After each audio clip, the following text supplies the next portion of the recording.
കൊച്ചിയിൽ ആസിഡ് ദേഹത്ത് വീണ് ബൈക്ക് യാത്രികനായ യുവാവിന് ഗുരുതരമായി പരിക്കേറ്റു. തോപ്പുംപടി സ്വദേശി ബിനീഷിനാണ് ഗുരുതരമായി പൊള്ളലേറ്റത്.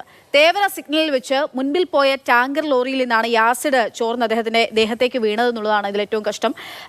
FACT-യിലേക്ക് ആസിഡ് പോയിട്ടുള്ള ടാങ്കറാണെന്ന് പോലീസ് അറിയിച്ചിട്ടുണ്ട്. സംഭവത്തിൽ വാഹനം ഓടിച്ച ആൾക്കെതിരെ പോലീസ് കേസെടുത്തിട്ടുണ്ട്.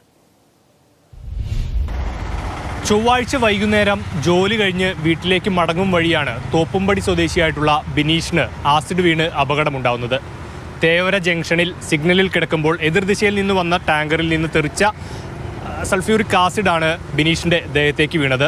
ഈ ടാങ്കർ FACT-യിലേക്ക് കൊണ്ടുപോകുന്നതിനിടയിലാണ് ഈ ഒരു അപകടം സംഭവിക്കുന്നത്. ബിനീഷിൻ്റെ രണ്ടു കൈയിലും അതുപോലെ കഴുത്തിലും വലിയ രീതിയിലുള്ള പൊള്ളൽ ഏറ്റിട്ടുണ്ട്. നിലവിൽ ബിനീഷ് എറണാകുളം ജനറൽ ആശുപത്രിയിലെ ബേൺസ് ICU-യിലാണ് ചികിത്സയിലുള്ളത്.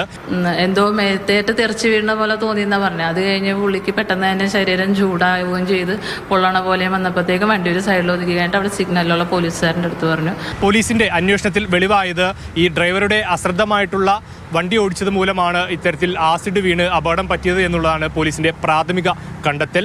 ഈ ബിനീഷിനെ കൂടാതെ തന്നെ മറ്റു രണ്ടു പേർക്കും സമാനമായ രീതിയിൽ പൊള്ളലേറ്റിട്ടുണ്ട്. ആസിഡ് നിറച്ച ഭാഗം അത് മൂടിയാണ് കൊണ്ടുപോയത് എന്ന് പറയുമ്പോഴും ഗട്ടറിൽ വീണതിനെ തുടർന്നാണ് ഇത്തരത്തിൽ ഈ ആസിഡ് തെറിച്ചു വീണത് എന്നും പോലീസ് പറയുന്നുണ്ട്. അതുകൊണ്ട് തന്നെ പ്രാഥമികമായി ഡ്രൈവർക്കെതിരെ അശ്രദ്ധമായി വാഹനം ഓടിച്ചതിനും മറ്റുള്ളവർക്ക് അപകടമുണ്ടാക്കുന്ന തരത്തിൽ ആ വാഹനം ഓടിച്ചതിനുമുള്ള ഒരു കേസ് എടുത്തിട്ടുണ്ട്. ബിനീഷ് ഇപ്പോൾ എറണാകുളം ജനറൽ ആശുപത്രിയിൽ ചികിത്സയിൽ തുടരുകയാണ്.